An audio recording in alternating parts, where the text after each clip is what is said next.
जय हिंद फ्रेंड्स। आज की इस वीडियो में हम लोग देखने वाले हैं जो आपकी क्लास 10th का चैप्टर है from the diary of Anne Frank, यानी एन फ्रैंक की डायरी से इसका जो मोस्ट इंपॉर्टेंट लॉन्ग क्वेश्चन है उसका मैं अर्थ आपको समझाने जा रहा हूँ। ध्यान से देखिए क्या लिखा है। व्हाट डू यू नो, आप क्या जानते हो अबाउट बारे में एनी के। पहले तो हमसे पूछा जा रहा है कि भाई आप एनी के बारे में क्या जानते हो। फिर हमसे कहा गया है व्हाई डिड शी डिसाइडेड, उसने क्यों तय किया था टू राइट, लिखना हर पर्सनल डायरी, यानी कि उसने अपनी पर्सनल डायरी लिखने का क्यों सोचा था, ये हमको बताना है। तो इंट्रोडक्शन में हमने लिखा है कि भाई any was just 13 year old girl, any केवल 13 साल की एक लड़की थी। शी वाज माने वो थी, प्रेटी हल्की सी, मैच्योर माने परिपक्व यानी समझदार थी, फॉर हर एज माने अपनी उम्र की लड़कियों से, अपनी उम्र की लड़कियों की तुलना में वो थोड़ी सी ज़्यादा समझदार थी।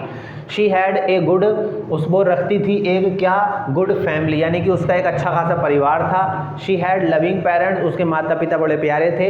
एंड 16 ईयर ओल्ड सिस्टर, और उसकी 16 साल की एक बहन भी थी। ये तो हमने जवाब दिया कि उसके बारे में क्या है। अब हम जवाब दे रहे हैं कि उसने शी डिसाइडेड, उसने तय किया टू राइट, लिखना हर पर्सनल डायरी, अपनी पर्सनल डायरी, ये हमने हेडिंग लिया। तो यद्यपि शी हैड माने वो रखती थी अबाउट 30 फ्रेंड्स, भले ही उसके लगभग 30 के आसपास दोस्त थे, बट लेकिन she had no such a friend, लेकिन उसका कोई ऐसा दोस्त नहीं था विद हुम जिसके साथ में शी वुड शेयर एवरीथिंग, जिसके साथ वो सब कुछ शेयर कर सके, उसका कोई ऐसा दोस्त नहीं था।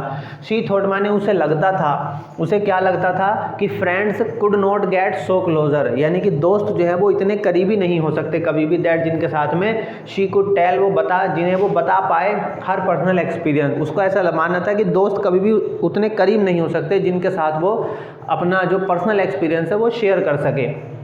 शी हियर्ड माने उसने सुना था, ए सेइंग माने कहावत, उसने एक कहावत सुन रखी थी, और कहावत क्या थी, दैट की पेपर हैज़ मोर पेशेंस, यानी कि पेपर जो होता है, कागज़ जो होता है, हैज़ माने वो रखता है, मोर पेशेंस माने ज़्यादा धैर्य है, देन पीपल, लोगों की तुलना में। उसने ये कहावत सुन रखी थी कि लोगों की तुलना में एक पेपर में ज़्यादा धैर्य होता है, ज़्यादा पेशेंस होता है।